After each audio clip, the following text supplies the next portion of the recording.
Hey folks, welcome back to another episode of What's Up New London. I am your host Steve.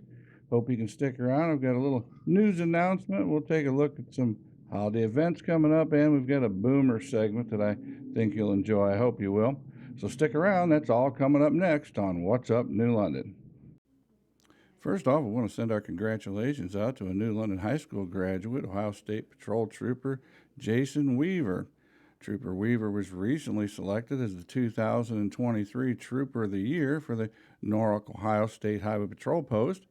This is the second time he's won this award, also winning back in 2020. Again, congratulations, Trooper Weaver. We appreciate your service and stay safe out there. Next up, a look at the kickoff to the New London holiday event season. Hey folks, tomorrow's the big day as we kick off the holiday event season here in New London. Saturday, November 25th, we get started with all the events out at the Rec Park. They're going to have the first annual holiday cookie bake-off. Bring a dozen cookies out with the ingredients list. Bring them out and turn them in between 2 and 2:45. They don't need your recipe, just the ingredients for food allergy purposes. Break out that ugly Christmas sweater. They're going to have an ugly Christmas sweater contest with judging for that at 5:15.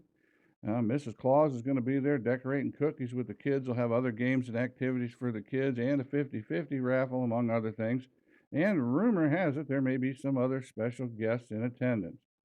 And for the grand finale, everyone meet at the entrance to the park at 6 p.m. and walk through the park as the displays are lit. Sure to be a great time. Get the holiday season kicked off right here in New London. Next up in the Boomer segment, we take a look back at Christmas in the 1960s. For this Boomer segment, we take a look back at Christmas from the 1960s from an article written by Janine Miller, curator of domestic life at the Henry Ford Museum. The early 1960s brought a fresh new look to Christmas tree aesthetics, a completely modern look, the aluminum Christmas tree. It made a shiny metallic splash in living rooms all over America. More than 1 million trees were sold during the decade. A tree choice that eschewed the traditional pine or fir-scented Christmas experience when it landed on the Christmas scene in the 1960s now conjures up images of retro Christmas past. A color wheel lit up the aluminum tree, with the tree changing from blue to red to green to gold as the wheel revolved. The color wheel was there for a practical reason. You couldn't put strings of lights on aluminum trees because of safety concerns. But to those viewing the transformation, the color wheel seemed a no-brainer way to light these trees, so modern and so magical. It was mesmerizing to watch, whether from a front row seat in your living room or through your neighbor's window. I vividly remember a house across from ours and a couple doors down had one in the living room window every year. Aluminum trees called for a minimalist look. The trees were often sparingly decked with ornaments of all one color. Yet real trees remained popular as well, fresh cut trees chosen from one of the many temporary Christmas tree lots that popped up in cities and towns, as the cut your own trend was not yet widespread.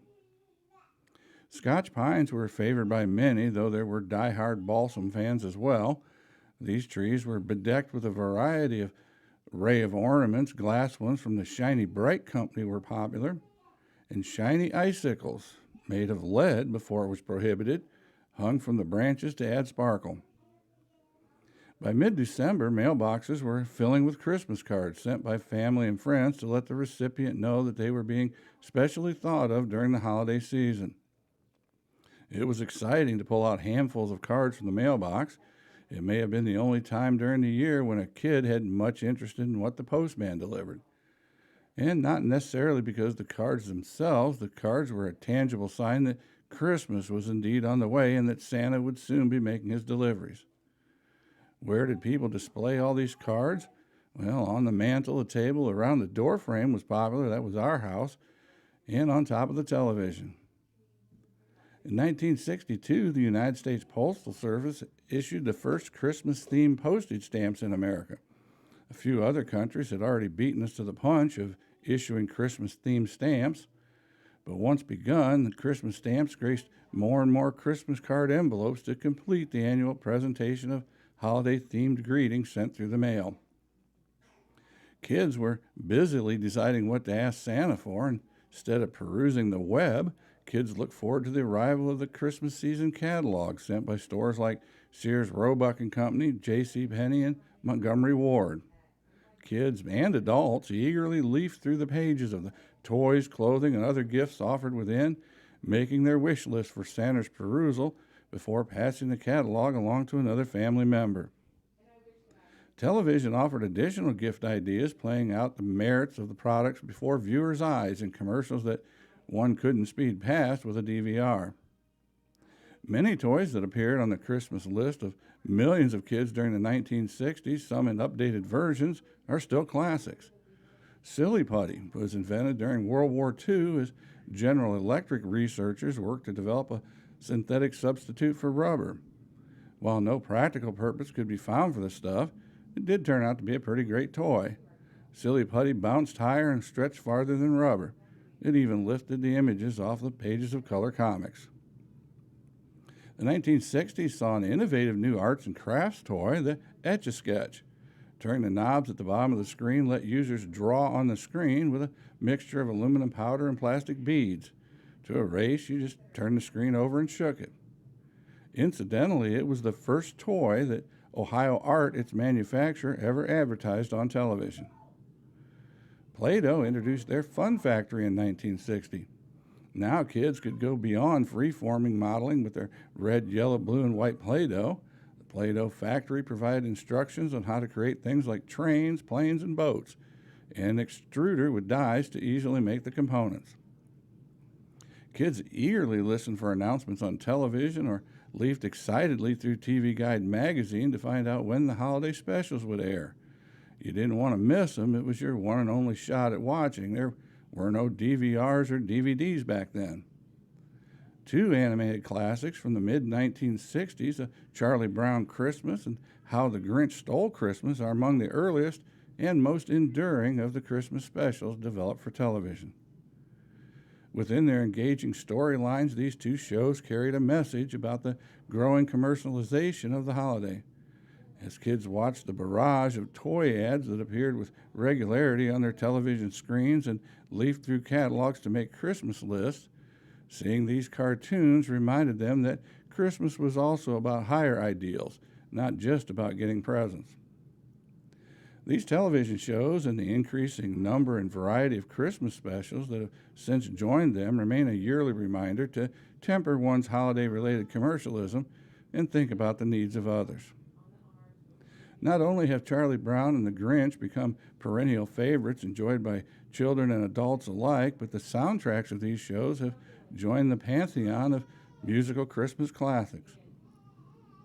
What would a 1960s Christmas time be without Christmas-themed music heard on the stereo at home and over the speakers in stores? The 1960s saw a flood of Christmas albums and singers. Various singles like Andy Williams, Nat King Cole, Perry Como, Johnny Mathis, Brenda Lee, Ella Fitzgerald, Elvis Presley, the Ronettes, the Crystals, and the Beach Boys record their versions of old favorites and new tunes.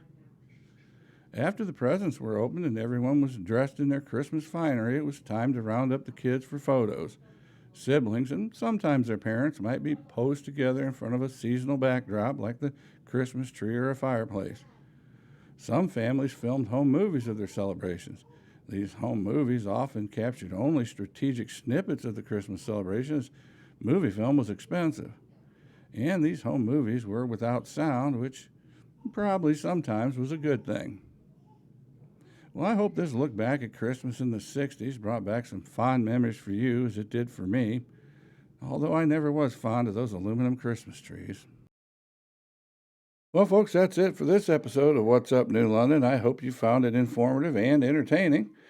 I'll be back in a day or two with a reminder about the village Christmas tree lighting ceremony, and we'll take a more in-depth look at all the activities planned for hometown holidays. Don't forget, if you've got items you'd like to have announced, be sure and get them to me. And until next time, as always, stay safe and God bless America.